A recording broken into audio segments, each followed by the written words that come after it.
When the car was introduced, we had thought that all the problems and worries of transport were behind us. We had evolved and there was nothing that could be done better. Let us say this now.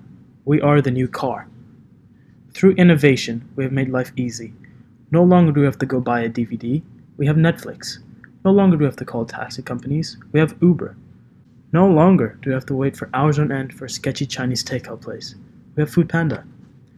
We bring something fresh to the sharing economy, a new look on a rapidly expanding industry. And if we don't have that solution, we make it. The industries that had previously ruled before the introduction of the sharing economy systems were greatly disrupted.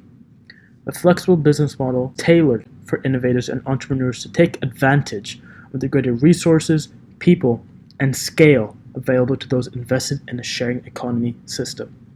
The sharing economy has been able to disrupt several industries and is about to strike again.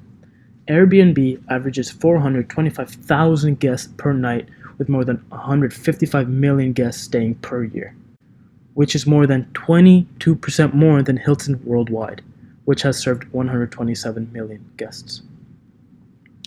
Uber is operational in 250 different cities around the world and is valued at $41.2 billion, already topping the market share for several American airlines.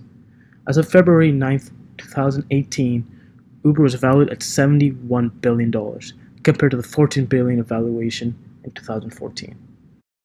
With the inclusion of other sharing sectors, travel, car sharing, finance, staffing, music, and streaming, the sharing economy is estimated to be worth $335 billion by 2025.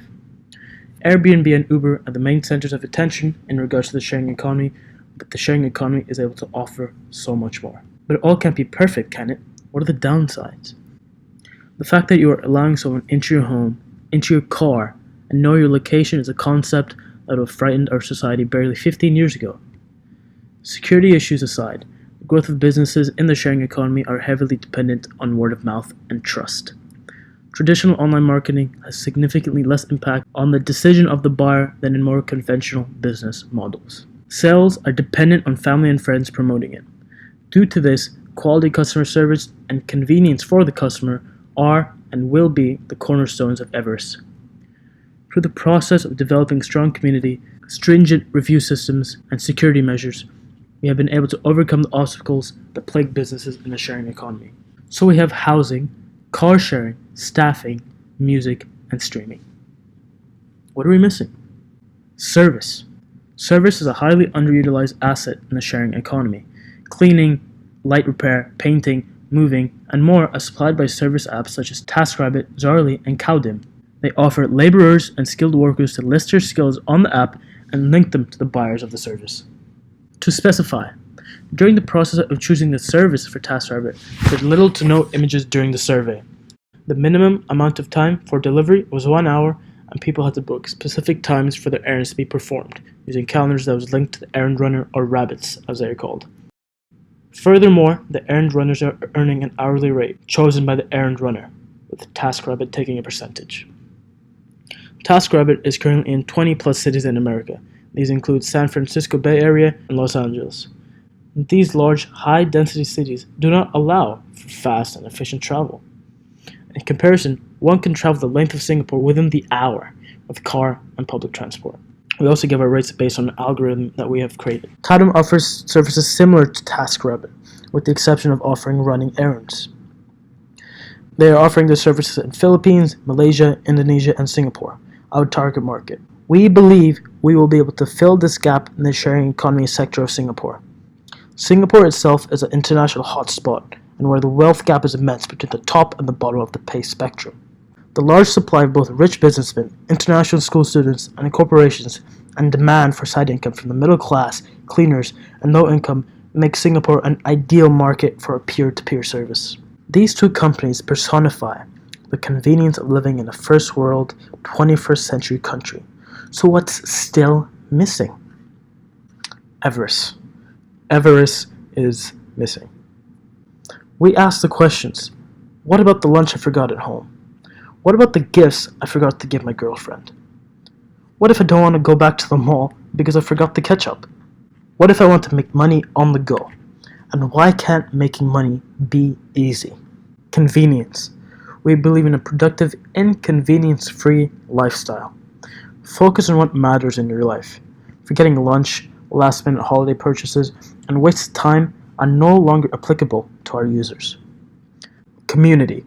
We will develop Singapore into a single shared experience. People get what they want, when they want, and only when they want it. Creating connections that will last a lifetime. Making life easier. Making money on the go. What can be better? And we combine them both. Order errands across the country and have it delivered to your doorstep or in a password-protected safe. Take errands and make a quick dollar on the weekends. Everice provides a platform where people can order and fulfill errands and services at cheap prices, high commissions, and absolute certainty in quality. A sharing platform of epic proportions, everyone always gets what they want. Everyone wins and nobody loses. We are offering a unique pricing method that simply works. For every different service, we offer different algorithms that take into account a variety of different factors to give the customer the best price. For food delivery, we have devised a simple algorithm that takes into account the distance between the restaurant and the customer, the price of the food, and the delivery time. In this algorithm, the increase in delivery time will decrease the charge, and the decrease in delivery time will increase the charge. Thus, this algorithm will give incentive to the customer to order near him or her, and also the delivery partner in trying to finish the job early. This is in contrast to our competitors who provide little incentive to errand runners to be faster, instead giving them incentive to delay their delivery since they have flat rates. The numbers are also competitive with our competitors in the food delivery and transportation sector. Our base rate of 50 cents is lower than the $3 base rate of Deliveroo, $1.50 of Grab, and $10 rate of Honestbee. Furthermore, our surcharge rate is half of that of the Grab's 50 cents per kilometer. As an example, we'll assume that there was person A who ordered $20 of food from restaurant B. Assuming there is no surcharge, we can see the relationship between the factors of time, price, and distance on the charge in this table. Remind that this is only the charge and not the total price. Now moving on to our target audience. For people who will be buying the service, we will be focusing on the international school students of Singapore, of which there are over 150,000. And of the people who will be selling the service, we will be focusing on the local students here, part-time workers, middle class who will want to earn some extra income. When we first launch the app, we will attempt to gain traction through the use of influencers and through a closed beta app. We have specifically chosen international school students because that age range, 13 to 18, is the most likely to use the service, and students in international schools are most likely to have money to spend on the service. And for our goals, in 6 months' time, we aim to have a competitive pricing system in place integrated with our algorithm. We also would like to start our app development, which is easy to use and user-friendly, and is compatible with iOS and Android. We also are going to release the app for beta testers that we are going to find, and in order to start general marketing, we will release the beta to several influencers. We will then use the information gathered from our beta testers and influencers in order to change our app and make it better. After giving our app to our influencers, we want them to try it out and possibly gain several partnerships and loyalty programs, which will be a great marketing opportunity for us and would bring us a lot of customers.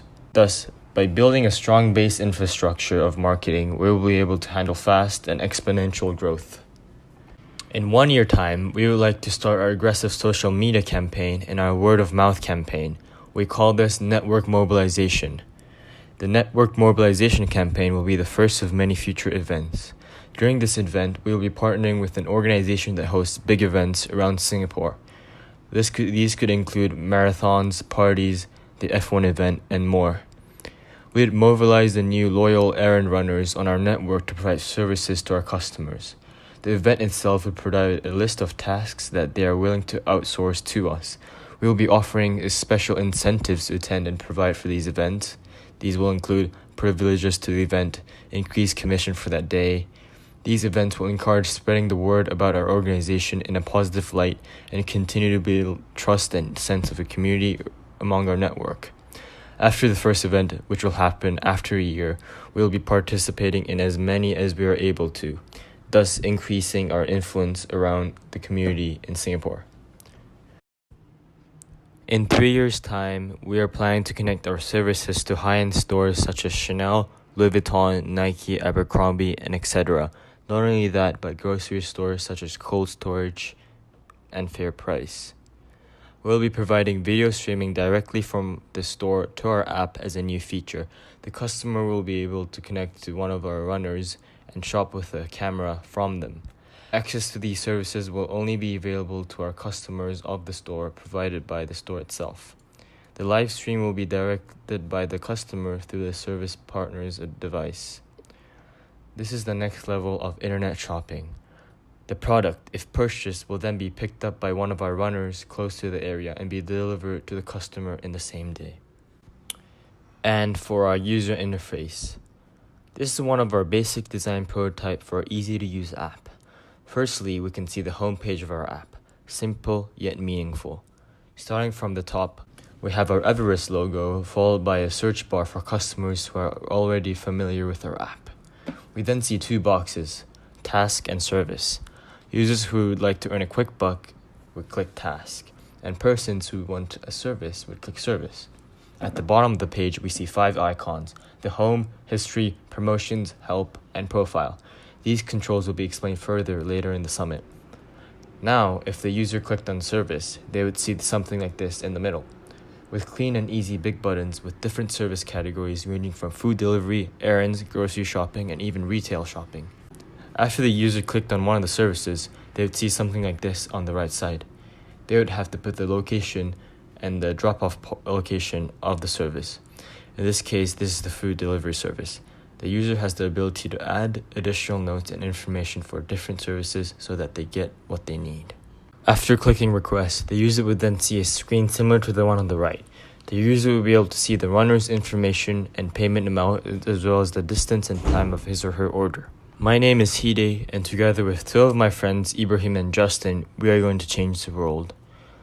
I personally have had experiences in entrepreneurial business through several factors, from internships to courses at Columbia University.